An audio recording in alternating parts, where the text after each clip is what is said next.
Sex భార్యాభర్తలిద్దరికీ మంచి లైంగిక ఆనందాన్ని కలిగిస్తుంది. కానీ కొంతమంది ఆడవారికి సెక్స్ తర్వాత యోని దగ్గర దురద పెడుతుంటుంది. కానీ చాలామంది ఈ సమస్య గురించి చెప్పుకోరు. హాస్పిటల్కు కూడా వెళ్లరు. కానీ మీరు లైట్ తీసుకునేంత చిన్న సమస్య అయితే ఇది కాదు. అవును, సెక్స్ తర్వాత మీకు యోని దగ్గర దురద పెడితే చాలా జాగ్రత్తగా ఉండాలి. అసలు ఇలా దురద ఎందుకు పెడుతుంది? దీన్ని ఎలా నివారించాలో ఇప్పుడు తెలుసుకుందాం పదండి. లేటెక్స్ అలెర్జీ అనేది కండోమ్ రబ్బరులో కనిపించే ప్రోటీన్లకు ప్రతిచర్య. కండోమ్ అలెర్జీ ఉంటే కూడా సెక్స్ తర్వాత యోని దురద పెడుతుంది.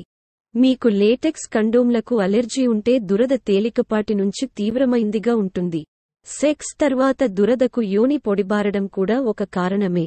దీనివల్ల యోని చర్మం పూర్తిగా పొడిబారుతుంది.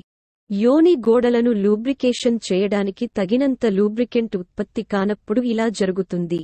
కొంతమంది చర్మం సహజంగా పొడిగానే ఉంటుంది, లేదా వారికి తామర వంటి చర్మ సమస్యలు ఉంటాయి.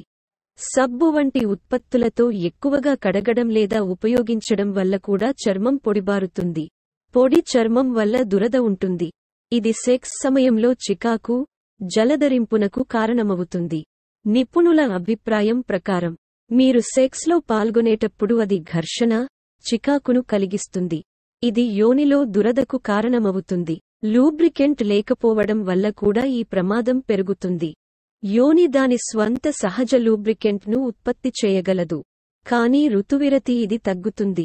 యోనిలో హానికరమైన బ్యాక్టీరియా పెరుగుదల బాక్టీరియల్ వాగినోసిస్కు దారితీస్తుంది. ఫలితంగా సెక్స్ సమయంలో దురదతో పాటుగా చేపల వాసన, యోని ఉత్సర్గ వస్తుంది.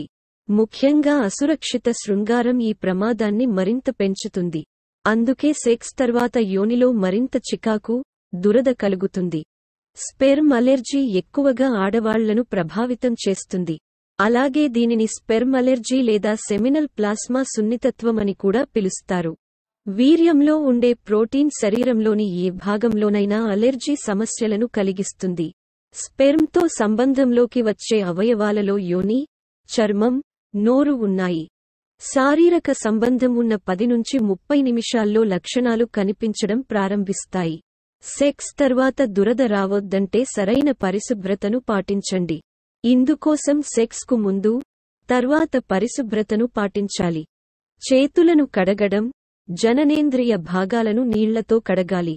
అలాగే సంభోగం తర్వాత దురదగా అనిపిస్తే గోరువెచ్చని నీటితో స్నానం చేస్తే ఉపశమనం లభిస్తుంది. అలాగే శృంగారానికి ముందు, తర్వాత తగినంత నీటిని తాగాలి. దీంతో శరీరం హైడ్రేట్గా ఉంటుంది. అలాగే సెక్స్ తర్వాత మూత్ర విసర్జన చేయడం మర్చిపోకూడదు. ఇది సంక్రమణ ప్రమాదాన్ని 50% తగ్గిస్తుంది.